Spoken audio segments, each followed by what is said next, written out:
A man stands on the balcony of a penthouse high above a sleeping city. Below him, millions of lights stretch into the horizon, the kind of view most people spend their lives dreaming about. 5 years ago, he would have called this success. Tonight, he feels nothing. Not sadness, not happiness, nothing. And that should terrify you, because this isn't the story of a man who failed. It's the story of a man who got everything he wanted. The house, the status, the freedom, the money, the life people envy. So here's the question that will haunt this entire video.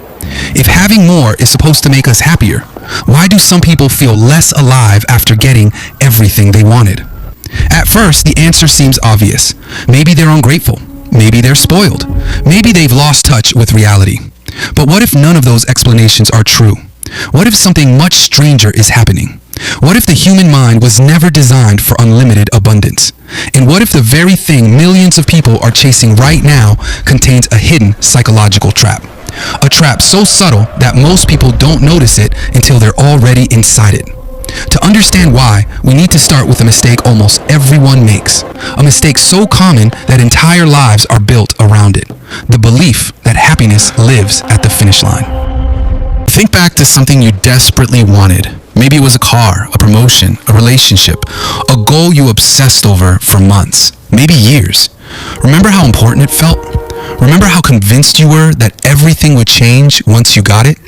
Then something strange happened. You got it. And for a moment, life felt incredible. The excitement was real. The satisfaction was real. The victory was real. But then, it faded.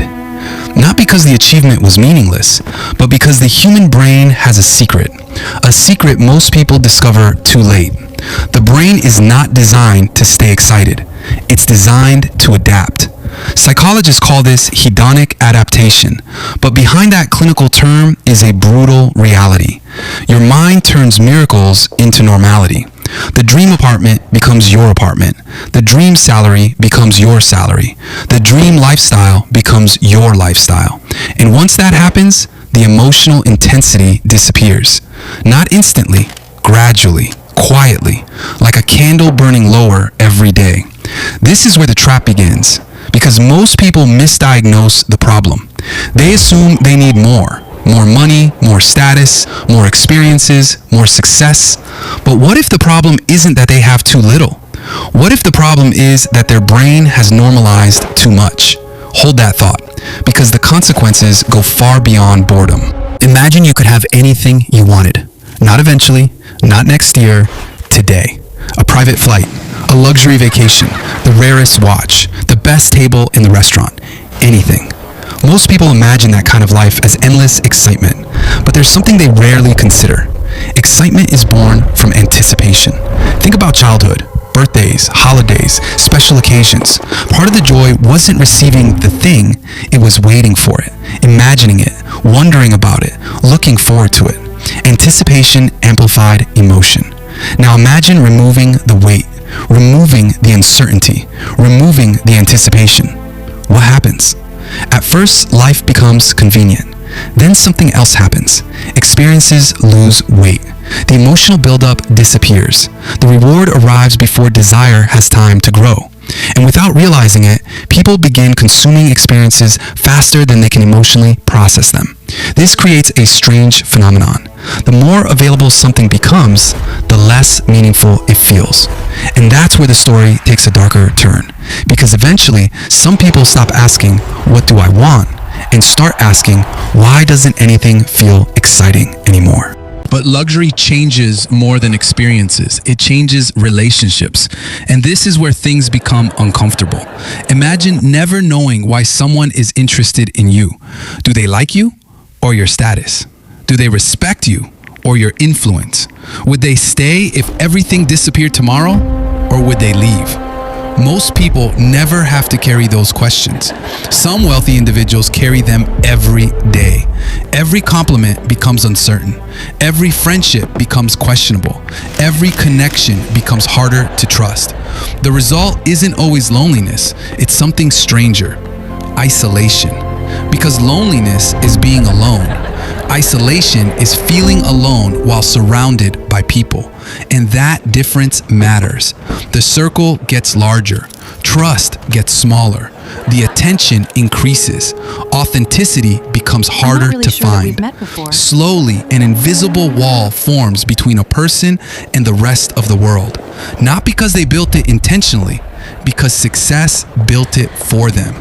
And once that wall appears, reality itself starts to change.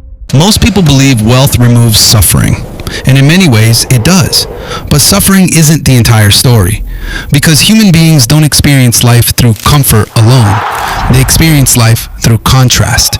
You appreciate warmth because you've been cold. You appreciate rest because you've been exhausted. You appreciate success because you've experienced struggle. Contrast gives experiences their emotional power. Without contrast, everything begins to flatten. Imagine listening to the loudest song in the world every minute of every day. Eventually you stop hearing it, not because the music ended, because your mind adapted. The same thing happens with comfort.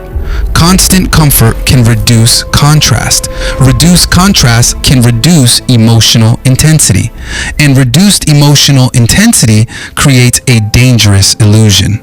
The illusion that something is missing. So people search.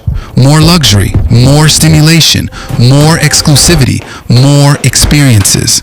But the feeling remains because they aren't solving the actual problem. They're trying to satisfy a psychological hunger with external upgrades. And external upgrades cannot repair internal emptiness. Now we're ready to return to the question from the beginning. Why do some people feel less alive after getting everything they wanted? The answer isn't wealth. The answer isn't luxury. The answer isn't success. Those things are only amplifiers. The real answer is much deeper. Human beings are not built merely to possess. They are built to pursue, to grow, to overcome, to anticipate, to struggle towards something meaningful.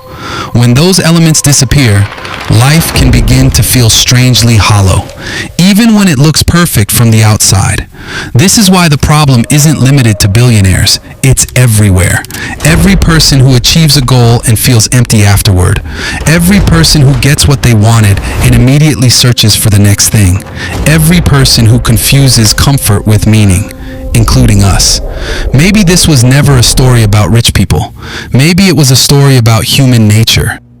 The greatest irony of wealth is not that it fails to buy happiness. It's that it can make people forget where happiness came from in the first place.